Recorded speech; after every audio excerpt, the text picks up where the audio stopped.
سعدنا في الدنيا فوزنا في الأخرى. يا رب افتح باب اليسار سيدنا مولانا محمد وعلى آله الأخيار وعلى آله الأطهار وأصحابه الأخيار وعلى من في منهجه سار من يومنا هذا إلى يوم الدين. رب اشرح لي صدري ويسر لي أمري واحلل عقدة من لساني يفقه قولي واهد قلبي وسدد لساني. سبحانك لا علم لنا إلا ما علمتنا إنك أنت العليم الحكيم وتب علينا إنك أنت التواب الرحيم. ولا حول ولا قوة إلا بالله العلي العظيم.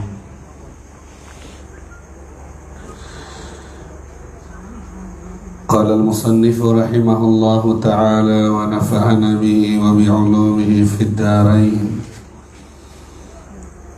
وعن أبي هريرة رضي الله عنه أن رجلا قال للنبي صلى الله عليه وسلم أوصني قال لا تغضب، فردد مرارا قال لا تغضب، رواه البخاري. وعن أبي هريرة رضي الله عنه قال قال رسول الله صلى الله عليه وسلم ما يزال البلاء بالمؤمن ولا مؤمنة في نفسه وولده وماله حتى يلقى الله تعالى وما عليه خطيئة. رواه الترمذي وقال حديث حسن صحيح. وعن ابن عباس رضي الله عنهما قال قدم عيينة بن حصن فنزل على ابن أخيه الحر بن قيس وكان من النفر الذين يدنيهم عمر رضي الله عنه، وكان القراء أصحاب مجلس عمر رضي الله عنه ومشاورته كهولا كانوا أو شبانا. فقال عيينة لابن أخيه يا ابن أخي لك وجه عند هذا الأمير فاستأذن لي عليه. فاستأذن فأذن له عمر. فلما دخل قال هي يا ابن الخطاب فوالله ما تؤتينا الجزل ولا تحكم فينا بالعدل. فغضب عمر رضي الله عنه حتى هم أن يوقئ به. فقال له الحر يا أمير المؤمنين إن الله تعالى قال لنبيه صلى الله عليه وسلم خذ العفو وأمر بالعرف وأعرض عن الجاهلين وإن هذا من الجاهلين. والله ما جاوزها عمر حين تلاها وكان وقافا عند كتاب الله تعالى. رواه البخاري. Amma ba'd. Kita hormati dan kita muliakan para guru kita Al-Walid Al-Ustadz Abdullah Aslam, juga Al-Walid Al-Ustadz Nadim, dan juga pengurus Al-Mas'ul yang bertanggung jawab atas Yayasan Imamul Muttaqin. Saddadallahu ta'hum.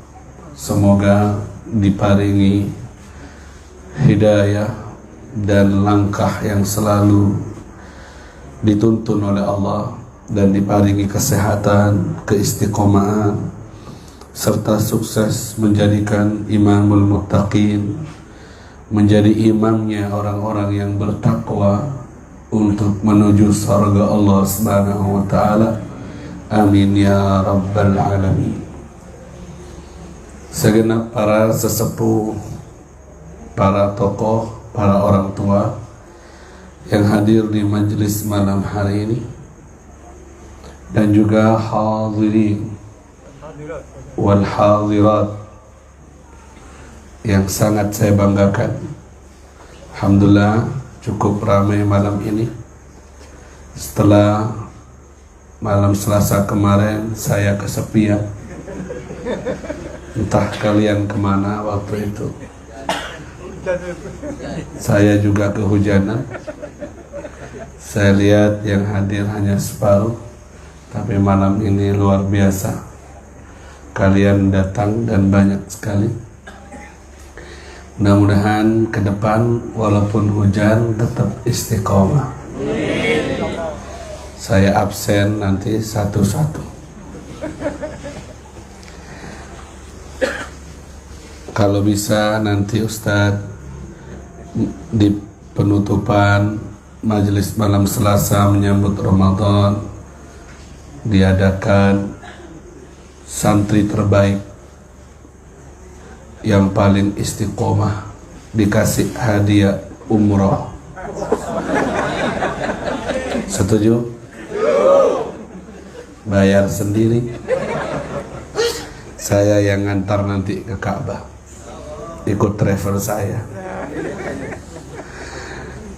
Baik, Bapak, Ibu yang dimuliakan Allah, malam ini berbeda sekali.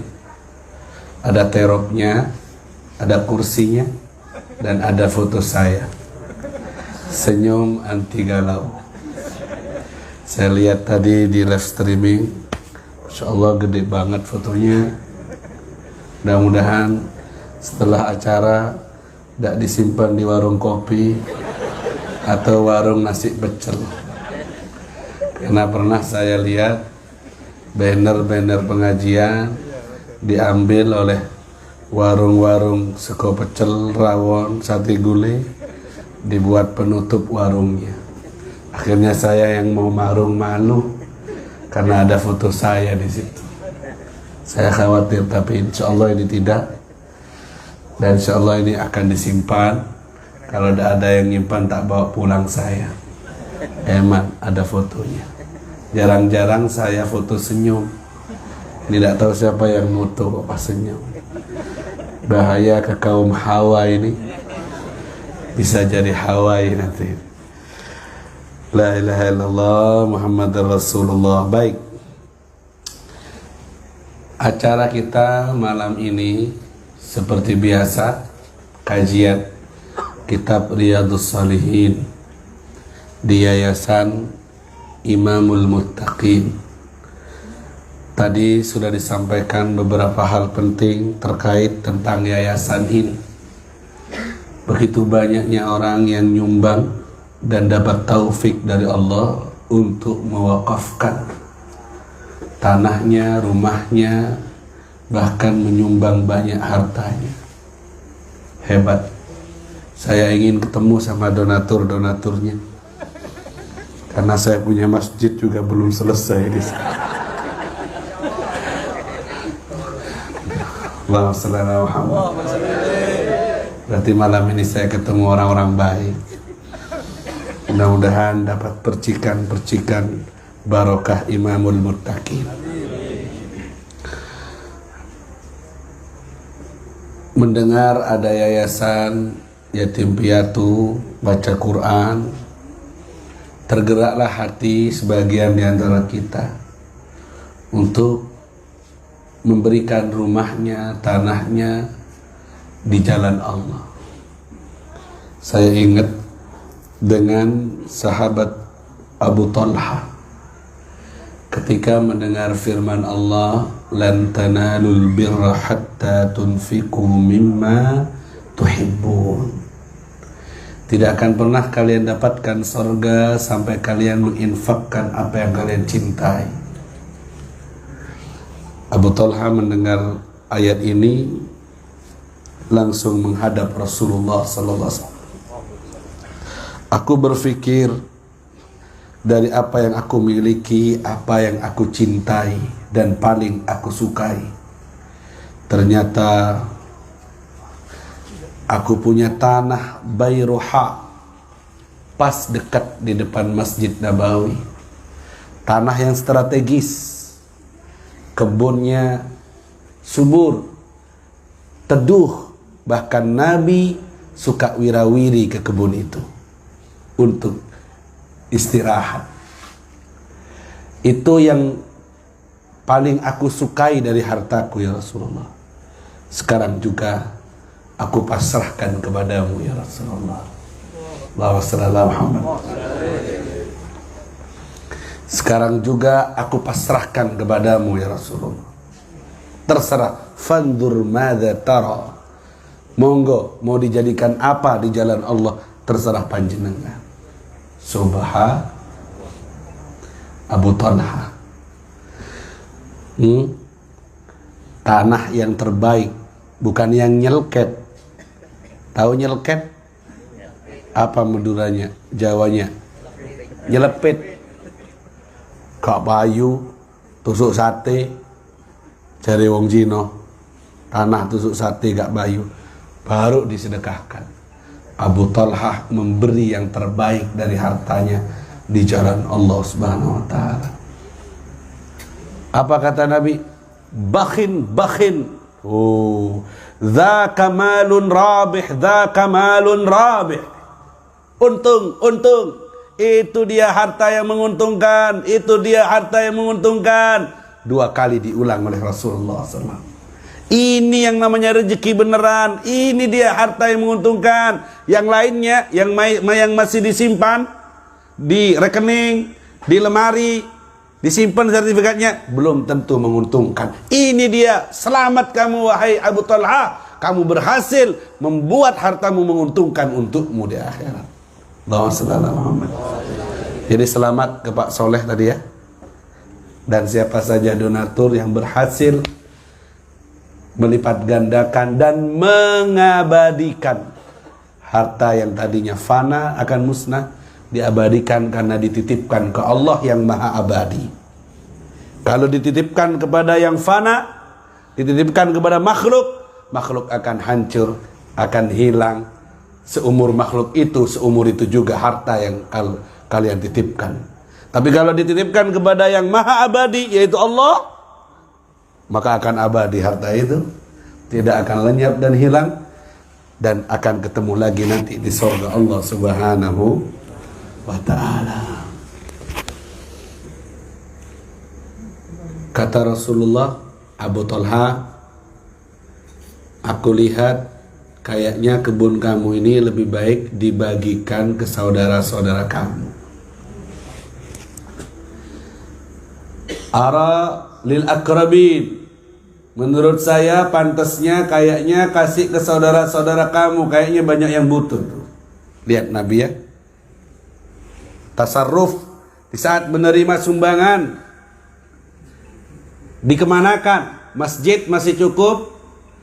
Saya lihat kayaknya kamu punya saudara, kamu punya ponaan, paman, sepupu, kayaknya banyak yang kekurangan. Saya lihat kayaknya ini lil akrabin, kepada keluarga dekat lebih pas. Begitu Rasulullah sallallahu alaihi wasallam. Akhirnya sama Abu Talha itu kebun dibagikan kepada keluarganya yang dekat, yang membutuhkan. Dan itu juga fi sabilillah. Fi sabilillah itu bukan hanya bangun masjid. Fi sabilillah itu bukan juga hanya bangun musola, bangun pondok, bangun panti asuhan. Bukan hanya itu. Jika terlihat sudah cukup dan sesuai dengan kebutuhannya, kemudian dibutuhkan al-aqrabin, keluarga-keluarga dekat kita, ada yang melarat, membutuhkan bantuan, maka itu didahulukan. Seperti ayat yang sering saya baca, yas'alunaka madza yunfiqun qul ma anfaqtum min khairin falil walidaini wal aqrabina wal yatama wal masakin wa ibnis sabil.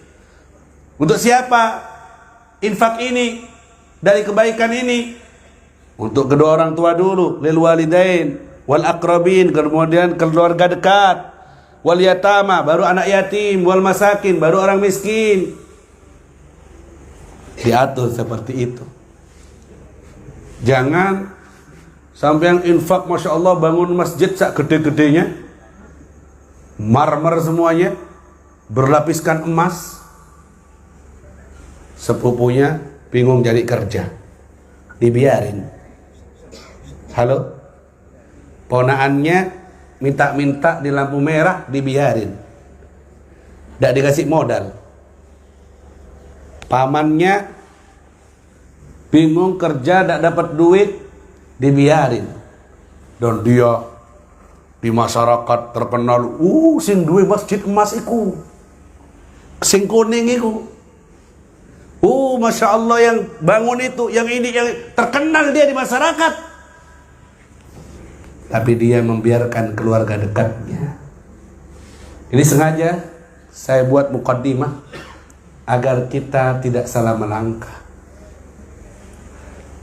Jika orang tua sudah kita penuhi kebutuhannya, akrabin, saudara, laki atau perempuan, juga sudah tidak kekurangan, sudah ada jalan hidupnya, baru yang lebih di antara kita. Lihat tuh anak yatim, lihat tuh janda-janda tua, jangan yang muda tok. Milah-milih sing enom ae sing dianu. Lihat tuh masakin, orang-orang miskin, pakai tertib,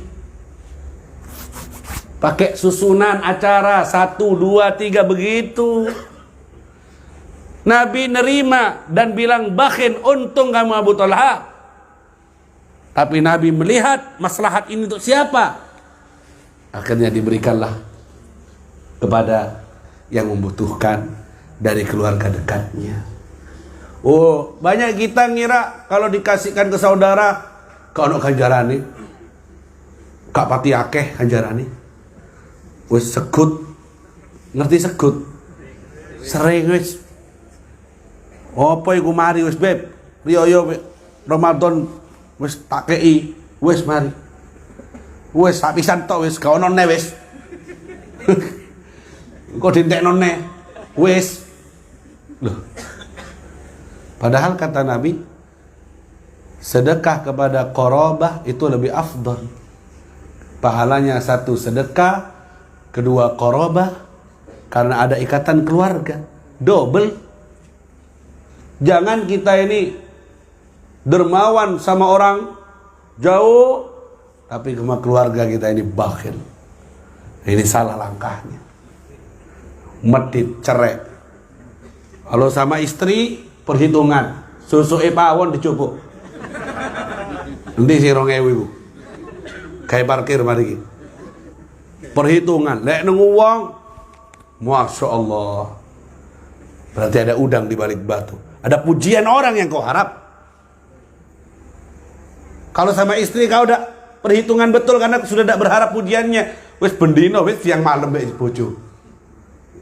Berarti jika demikian ada yang tidak beres dalam niatmu. Allahumma shalli ala Muhammad. Yayasan Imamul Muttaqin tadi luar biasa. Dari bangun awal kosong sampai selesai lagi membutuhkan. Arahkan kalau memang lagi membutuhkan. Kemudian makmur. Saya lihat tadi di live ada qiraatul Qur'annya, tadarusnya, santunan dan sebagainya. Apa yang menjadi kebutuhannya kita bantu, kita penuhi. Bagus, sudah istiqomah, membuahkan hal yang baik. Tinggal yang belum selesai, ayo. Banyak masjid-masjid yang lain juga. Dan banyak anak yatim yang lain juga. Mudah-mudahan dapat hidayah kita semua. Ujungnya apa ya ini namanya? Allahumma shalli ala Muhammad. Jadi harta yang menguntungkan kata Rasulullah, harta yang dijalankan di jalan Allah Subhanahu ta'ala. Allahumma shalli ala Muhammad. Baik. Langsung saja kita masuk ke hadis. Banyak hal yang disampaikan sudah saya sampaikan karena hampir tiap malam Selasa kita jumpa. Sehingga stok hampir habis ini. Untung yang dikaji Riyadhus Shalihin sehingga kalah orangnya kalau kajiannya masih banyak. Ya. Kalau stok pulsa masih banyak, tinggal orangnya malah yang tidak datang kemarin. Tapi sekarang sudah datang semua, semangat saya. Baik, Bapak, ayo kita ngaji hadis dari Rasulullah sallallahu alaihi wasallam. Malam ini masih berbicara tentang sabar. Semoga Allah jadikan kita orang yang sabar. Hadis yang ke-24 dari bab sabar. Dari sahabat Abu Hurairah radhiyallahu anhu. Ini Abu Hurairah sudah sering saya sampaikan. Abdurrahman bin Sakhar. Tadi malam saya kajian di Masjid Al-Kaf. Saya baca biografi beliau yang baru. Beliau adalah orang yang menyolati Sayyidah Aisyah ketika meninggal dunia. Jadi kalau biografinya sahabat itu, dari lahirnya, dari perjuangannya sampai matinya, sampai yang nyolati siapa ada.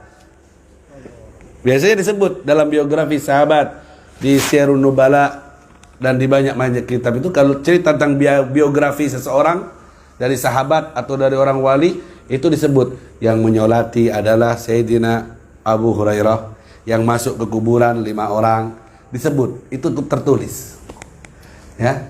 Karena itu menunjukkan siapa yang menyolati kita, itu menunjukkan juga nilai kita.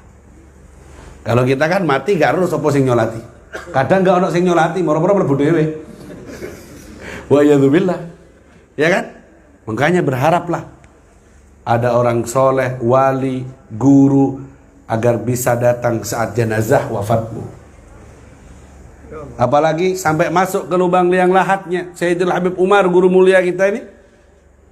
Gurunya ribuan orang, dihormati, dicium-cium tangannya, hafid Quran, al-muslim, hafid ribuan hadis. Kalau ada jenazah, dia turun ke liang lahat. Dan dia yang menangkap atau mengambil jenazahnya dan diletakkan dengan tangan beliau. Beruntungnya orang yang seperti ini. Ingat Dzulbijadain, sahabat Nabi yang dari Mekah, kaya raya, ditinggal semua hartanya demi berjumpa dengan Rasulullah di kota Madinah. Dicegat sama orang kafir, ayo kalau kau memaksa ke Madinah, bunuh. Jangan kau bunuh aku. Apa yang kalian inginkan dariku, ambil. Asalkan jangan halangi aku untuk berjumpa dengan sang kekasih Nabi Muhammad sallallahu alaihi wasallam. Akhirnya dirampas semua hartanya, sampai bajunya dilepas, tinggal 2 lapis baju. Makanya dapat julukan Dzulbijadain, 2 sahabat yang hanya memakai 2 lapis baju. Hartanya semuanya ratusan juta dirampas dan dibiarkan jalan begitu saja ke Madinah, dan itu tidak membuatnya putus semangat. Dia terus mencepatkan kendaraannya untuk berjumpa dengan kekasihnya Nabi Muhammad SAW. Dikenal Dzulbijadain. Ketika matinya pun ikut perang, mati syahid dia, Nabi sendiri yang turun ke bawah. Bawa selera Muhammad. Setelah diletakkan ke liang lahat, Nabi bersabda, Allahumma syhad annani anhu radin fardu anhu. Ya Allah, saksikan ya Allah, aku ridho dengan orang ini, maka tolong ridholah engkau kepada orang ini ya Allah. Ini orang baik. Dia tinggalkan hartanya di Mekah, dirampas semuanya demi berjumpa denganku. Dan dia ikhlas cintanya kepadaku. Nabi sendiri yang turun di liang lahatnya. Nabi Muhammad sallallahu alaihi wasallam. Tinggal yang perlu kita pikirin, siapa yang mau nyolati kita? Siapa yang mau mandiin kita kalau mati? Jangan-jangan naudzubillah kena corona, tidak ada yang mau nyolatin, yang mau mandiin mundur semua. Hah? Akhirnya protokol kesehatan diusung begitu ketatnya, tidak mandi, tidak apa, ngoro dijeblokno. Wa iyadzubillah. Minta dari sekarang, jangan hinakan kami saat hidup, saat mati, bahkan saat bangun lagi nanti. Gitu doanya kepada Allah Subhanahu. Kirimkan orang yang soleh dan ikhlas memandikan kami, menutupi badan kami, menyolati dan menggotong, bahkan menyolati kami, dan meletakkan badan ini ke liang lahat. Semoga ada orang soleh yang datang untuk kami. Amin ya rabbal alamin. Baik, dan itu pengaruh, tergantung hidup kita. Sayyidina Abu Hurairah radhiyallahu anhu anna rajulan qala lin nabi sallallahu alaihi wasallam, ada seorang laki-laki berkata kepada Rasulullah sallallahu alaihi wasallam, ausini, wasiatkan aku, nasihati aku. Ini nih, dengerin nih. Ada sahabat ngadep ke Rasulullah. Apa yang dipinta? Ausini, beri aku nasihat. Ini pelajaran yang pertama. Kalau kita ngadep ke ulama, ke guru, ke kiai, ke habib, minta nasihatnya. Minta nasihatnya. Biar hidup hatinya. Jangan bingung yang mau salaman pal-pal. Sampai loro kabeh tangan habib. Wis gak ono isine. Terlalu. Apalagi sampai bawa virus corona. Mulai-mulai nih habib loro kabeh. Jangan. Orang sekarang nih bingung kalau lihat habib, bingung yang mau salaman. Nggak tahu habibnya capek baru turun dari mobil, nyetir sendiri. Sudah pakai hand sanitizer. Ya kan? Dia langsung gerbak. Kadang sekel diinjak. Kurang ajar ini. Kalau di Madura itu ada yang merkes tangan saya. Wah, dipeluk saya kayak perempuan. I love you. Lah. Rusak acara ini. Ada yang seperti itu. Jangan keburu kayak gitu. Kalau sekiranya ida mengganggu, menyakiti, jangan salaman pakai hati. Cukup dilihat, melihat wajahnya orang alim, ibadah dalam riwayat. Terus Beb, kalau ketemu orang alim apa? Minta nasihat. Nih sahabat nih, datang ke gurunya, minta nasihat. Bukan bingung minta air, sepulno kiai, sepulno. Minta pelaris kiai, pelaris. Warung sepi. Ke corona sepi kabeh corona ini. Bingung yang mau minta amalan, bingung yang mau minta jimat. Wah enak, mau kemana kan? Ikramul alim su'aluhu, memuliakan orang alim, bertanya, minta nasihat, nasihati aku. Beri pakan untuk hatinya, itu nasihat. Makanan hati, jangan isinya perut saja yang dipikirin. Beri nasihat aku. Sahabat begitu ke Rasulullah. Biasa itu terjadi kalau ketemu sama Nabi. Datang menghadap Nabi. Ausini ya Rasulullah, beri aku nasihat. Sampean kalau ketemu dokter, tahu dokter? Sampean sakit, ketemu dokter, bingung sing ate salaman, apa keburu cepet minta resep untuk obat penyakit sampean? Dak salaman sih, peluk-peluk sih, pacapal lu dek emang ke timur. Segera minta resep, penyakitnya akan berkembang. Begitu juga ketemu dengan tabibul qalb, obat untuk hati kita, ketemu ulama pewaris para nabi. Yang dikeburukan adalah nasihat, obat untuk hati kita. Nasihati aku, Habib, hari-hari ini saya sumpek, Habib, saya malas ibadah, Habib, nasihati saya. Kadang nasihat yang keluar dari pewarisnya Rasulullah dari hati, nusuk ke hati, jadi penyebab dapatnya hidayah dan taufik dari Allah SWT. Inna hadza la dzikra liman kana lahu qalbun wa alqa sam'a wa huwa syahid. Kalau kamu benar niatnya ngadep ke guru itu minta nasihat, hati dihadirkan, pikiran ditenangkan, maka satu ucapan kadang menjadi penyebab hidayah hingga kamu menjadi semangat lagi ibadah kepada Allah Subhanahu wa taala. Allahumma shalli ala Muhammad. Jadi pelajaran yang pertama, kalau ketemu orang alim, orang guru besar, ahli ilmu, jangan keburu yang mau salaman, apalagi yang keburu mau selfie.